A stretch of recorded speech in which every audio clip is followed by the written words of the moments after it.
ផលិតផលដែលចេញមកផលិតតាមស្តង់ដារផលិតតាមវិធាននៃឱសថដើម្បីឲ្យអតិថិជនដែលជាពលរដ្ឋខ្មែរយើងនេះគាត់ទទួលបានផលិតផលដែលមានគុណភាពចាតើផលិតផលសុខភាពខ្មែរបច្ចុប្បន្នចាមានភាពច្នៃប្រឌិតចានិងការរចនាបថមានភាពទាក់ទាញទំនើបកាន់ទាន់សម័យចានិងអនុលោមតាមវិធានសុខាភិបាលដែរឬទេតាមការសង្កេតឃើញសប្តាហ៍ថ្ងៃនេះហើយតាមបទពិសោធន៍ដែលខ្ញុំកំពុងតែឈរទៅលើការផលិតដែរពាក់ព័ន្ធជាមួយនឹងសុខភាពខាងក្រៅនោះមានអីខ្លះអញ្ចឹងខ្ញុំសូមលើកតែពាក់ព័ន្ធជាមួយនឹងអ្វីដែលពួកយើងធ្វើបច្ចុប្បន្ននេះទីហោដូចជាប្រេងកាឡាប្រេងខ្យល់អីជាដើមហ្នឹងគឺជាផលិតផលសុខភាពខាងក្រៅហើយបើសិនជាយើងងាកទៅមើលខាងសិប្បករខ្មែរយើងភាគច្រើននៅក្នុងពេលបច្ចុប្បន្ននេះមានន័យថាគាត់ព្យាយាមសម្រិតសម្រាំងទៅលើការផលិតរបស់គាត់ហើយរហូតដល់សិប្បករនិងដែលជាម្ចាស់សិប្បកម្មមួយចំនួនណាគាត់មានរហូតទៅដល់អ្នកបច្ចេកទេសនៅខាងក្រោយដើម្បីជួយជ្រោមជ្រែងនៅក្នុងការផលិតរបស់ពួកគាត់ទៀតមូលហេតុអីបានគាត់ត្រូវមានអ្នកបច្ចេកទេសនៅខាងក្រោយនៅក្នុងការជួយទៅដល់ការផលិតរបស់ពួកគាត់គឺដើម្បីធានានៅវិធានសុខាភិបាលសំខាន់ដែលពាក់ព័ន្ធជាមួយនឹងផ្នែកសុខភាព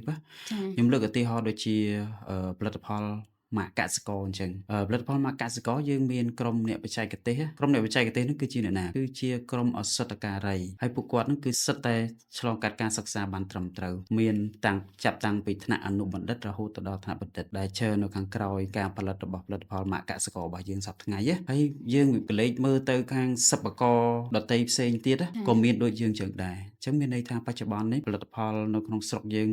ដែលចរាចរចូលនៅក្នុងទីផ្សារបច្ចុប្បន្នណាគឺមានគុណភាពខ្ពស់មានស្តង់ដារហើយមានវិធានសុវត្ថិភាពទៀតដោយសារអីគាត់ចង់ផលិតផលមកឲ្យវាមានគុណភាពហើយនិងសុវត្ថិភាពសម្រាប់អ្នកប្រើប្រាស់ដើម្បីអីដើម្បីឲ្យអតិថិជនដែលជាពលរដ្ឋខ្មែរយើងនេះគាត់ទទួលបានផលិតផលដែលមានគុណភាពហើយមិនប៉ះពាល់ដល់សុខភាពរបស់គាត់ហើយគាត់ប្រើប្រាស់ហើយហ្នឹងគឺមិនប៉ះពាល់ទៅដល់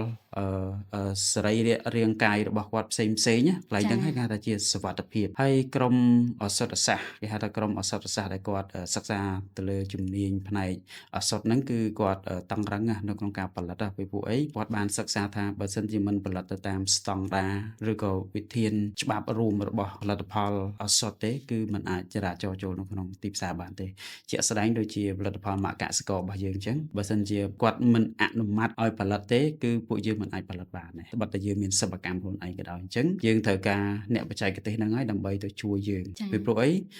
សិប្បករគាត់គឺជាឈ្មួញអ្នកប្រកបរបររស៊ីមានន័យថាអ្នកបច្ចេកទេសហ្នឹងហើយគាត់ដើរតួនាទីយ៉ាងសំខាន់នៅក្នុងការធានាឲ្យផលិតផលដែលចេញមកផលិតទៅតាមស្តង់ដារផលិតទៅតាមវិធាននៃឱសថបើតែយើងជាឱសថពាក់កណ្ដាលសម័យពាក់កណ្ដាលបុរាណក្តីប៉ុន្តែយើងប្រើទៅលើរាងកាយអញ្ចឹងអ្នកបច្ចេកទេសហ្នឹងគាត់ដើរតួនាទីសំខាន់ណាស់នៅក្នុងការធានាឲ្យមានអនុលោមភាពទៅលើការផលិតនៅផលិតផលសុខភាពហ្នឹងឯងពីព្រោះអីក្រោយពីការផលិតទៅជាផលិតផលសម្រាប់ផលិតផលហ្នឹងគឺប្រកបណាស់នឹងចូលទៅក្នុងទីផ្សារអញ្ចឹងចូលទៅក្នុងទីផ្សារបងប្អូនប្រជាពលរដ្ឋឬក៏ប្រជាពលរដ្ឋខ្មែរហ្នឹងគាត់នឹងទិញយកទៅប្រើប្រាស់អញ្ចឹងនៅពេលដែលគាត់ទិញយកទៅប្រើប្រាស់បើសិនជាសិប្បកម្មឬក៏សិប្បករដែលគាត់ផលិតហ្នឹងមិនឆ្លងកាត់ការត្រួតពិនិត្យដ៏ត្រឹមត្រូវពីក្រុមអ្នកបច្ចេកទេសដែលខ្ញុំបានលើកឡើងពាក់ព័ន្ធជាមួយនឹងក្រុមឱសថសាស្ត្រហ្នឹងទេអញ្ចឹងផលិតផលហ្នឹងវាអាចពាក់ព័ន្ធជាមួយនឹងបញ្ហាប៉ះពាល់ដល់សុខភាពឬក៏មិនសុវត្ថិភាពទៅដល់អ្នកប្រើប្រាស់ប៉ុន្តែបើយើងងាកមកខាងផលិតផលម៉ាកកសិកររបស់យើងវិញយើងមានក្រុមបច្ចេកទេសហ្នឹងរហូតដល់មួយក្រុមមានច្រើនមែនទែនមានច្រើនជាង3នាក់នៅក្នុង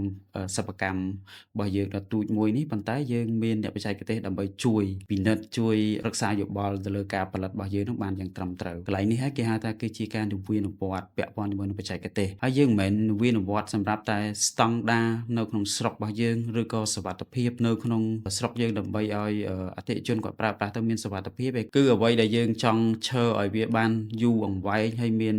និរន្តរភាពគឺយើងចង់ឈរទៅលើការប្រកួតប្រជែងដោយសារអីផ្នត់គំនិតពលរដ្ឋយើងភាគច្រើនគឺគាត់ដោតសំខាន់ទៅលើផលិតផលនាំចូលហ្នឹងហើយគឺបានន័យថាគាត់និយមប្រើប្រាស់ទៅលើផលិតផលនាំចូលគាត់យល់ថាឲ្យតែជាផលិតផលនាំចូលសុទ្ធតែមាន គុណភាពនិងសុវត្ថិភាពប៉ុន្តែពួកគាត់ភ្លេចគិតថាចុះបើសិនជាផលិតផលនាំចូលហ្នឹងយើងអត់បានមើលឃើញផ្ទាល់ទេយើងអត់បានប៉ះផ្ទាល់ឬក៏សិក្សាផ្ទាល់ពីសង្វាក់ផលិតកម្មរបស់គេនៅខាងក្រៅស្រុកទេចុះបើសិនជាវាមានផលរំខានទៅដល់សុខភាពរបស់យើងតើយើងទៅស្វែងរកអ្នកទទួលខុសត្រូវបែបម៉េចកន្លែងហ្នឹងឯងដែលគាត់ពិបាកនៅក្នុងការដែលបង្ហាញឬក៏ទទួលស្គាល់ខ្លួនគាត់ដោយសារគាត់ស្រឡាញ់នៅផលិតផលនាំចូលប៉ុន្តែកន្លែងហ្នឹងចង់ទាញចំណាប់អារម្មណ៍បងប្អូនប្រជាពលរដ្ឋងាកមកវិញថាផលិតផលនៅក្នុងស្រុកយើងត្បិតតែយើងផលិតមានការយឺតយ៉ាវមែនប៉ុន្តែការផលិតផលិតផលនីមួយៗគឺសំខាន់គឺឈរទៅលើវិធានសុខាភិបាលហើយនិងសំខាន់គឺឈរទៅលើគុណភាពប្រសិទ្ធភាពទៅលើអ្នកប្រើប្រាស់ជាក់ស្ដែងតែម្ដងហើយបើយើងងាកទៅមើលពាក់ព័ន្ធជាមួយនឹងការច្នៃប្រឌិតការច្នៃប្រឌិតហ្នឹងគឺយើងចង់ផ្ដោតទៅលើសោភ័ណភាពអីផ្សេងៗចឹងហ្នឹងបន្ទាប់ពីការនវានុវត្តន៍វាក៏ចូលនៅក្នុងការនវានុវត្តន៍ដែរប៉ុន្តែបើយើងមើលទៅលើការច្នៃប្រឌិតទៅលើសម្បកវេចខ្ចប់របស់គាត់ណាការ design របស់គាត់ផលិតផលខ្មែរយើងបច្ចុប្បន្នហ្នឹងគឺការវេចខ្ចប់ស្អាតណាបើធៀបជាមួយនឹងផលិតផលនាំចូលចរាចរណ៍មកក្នុងទីផ្សារប្រទេសកម្ពុជាយើងផលិតផលខ្មែរគាត់ប្រើការវេចខ្ចប់ស្អាតមែនទែនហើយមានសោភ័ណភាពមើលទៅគួរឲ្យទាក់ទាញគាត់រំលេចនៅក្បាច់ក្បូររចនាបថយ៉ាងពិសេសភ្ជាប់ជាមួយនឹងតំបន់ភូមិសាស្ត្រដែលគាត់កកើតផលិតផលរបស់គាត់ខ្ញុំលើកឧទាហរណ៍ដូចជាផលិតផលម៉ាកកសិករគាត់កើតចេញមកពីខាងខេត្តតាកែវស្រុកសំរោងនៅជាប់ភ្នំជីសូរអញ្ចឹងក្បាច់ក្បូររចនារបស់គាត់នៅលើផលិតផលរបស់គាត់ហ្នឹងគឺមានចម្លាក់ប្រាសាទភ្នំជីសូរហ្នឹងនៅគ្រប់ផលិតផលរបស់គាត់ហើយផលិតផលដែលមិនមានផ្លាករចនាបថបែបហ្នឹងគឺមិនមែនជាផលិតផលម៉ាកកសិករទេអញ្ចឹងមានន័យថាគាត់ផ្សារភ្ជាប់ជាមួយនឹងភូមិសាស្ត្ររបស់គាត់អ្វីដែលជាសក្តានុពលរបស់គាត់ហើយគាត់ចង់បង្ហាញថាផលិតផលហ្នឹងគឺចេញពីតំបន់ហ្នឹងតែម្ដងគឺវាមានលក្ខណៈពិសេសបែបហ្នឹងប្រេងខ្យល់កសិករហាត់ស្រស់ស្រាយភ្លាមព្រៀបមេឌៀចែករំលែកព័ត៌មាននិងចំណេះដឹង